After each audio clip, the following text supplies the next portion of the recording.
صحابی رضی اللہ تعالیٰ عنہ کا مہمان کی خاطر چراغ بجھا دینا۔ ایک صحابی رضی اللہ تعالیٰ عنہ حضور اقدس صلی اللہ علیہ وسلم کی خدمت میں حاضر ہوئے اور بھوک اور پریشانی کی حالت کی اطلاع دی۔ حضور صلی اللہ علیہ وسلم نے اپنے گھر میں آدمی بھیجا کہ کہیں کچھ نہ ملا تو حضور صلی اللہ علیہ وسلم نے صحابہ کرام رضوان اللہ اجمعین سے فرمایا کہ کوئی شخص ہے جو ان کی ایک رات کی مہمانی قبول کرے۔ ایک انصاری صحابی رضی اللہ تعالیٰ نے عرض کیا، یا رسول اللہ، میں مہمانی کروں گا۔ ان کو گھر لے گئے اور بیوی سے فرمایا کہ یہ حضور صلی اللہ علیہ وسلم کے مہمان ہیں، جو اکرام کر سکے اس میں کثر نہ کرنا اور کوئی چیز چھپا کر نہ رکھنا۔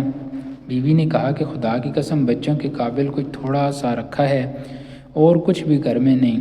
صحابی رضی اللہ تعالیٰ نے فرمایا کہ بچوں کو بہلا کر سلا دیجیے اور جب وہ سو جائیں تو کھانا لے کر مہمان کے ساتھ بیٹھ جائیں اور تم چراغ درست کرنے کے بہانے سے اٹھ کر اس کو بجھا دینا۔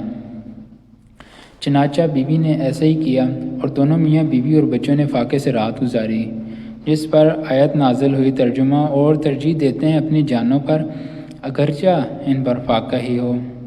فائدہ: اس قسم کے متعدد واقعات ہیں جو صحابہ رضی اللہ تعالیٰ کے یہاں پیش آئے۔ چنانچہ ایک دوسرے واقعہ اسی قسم کا لکھا ہے۔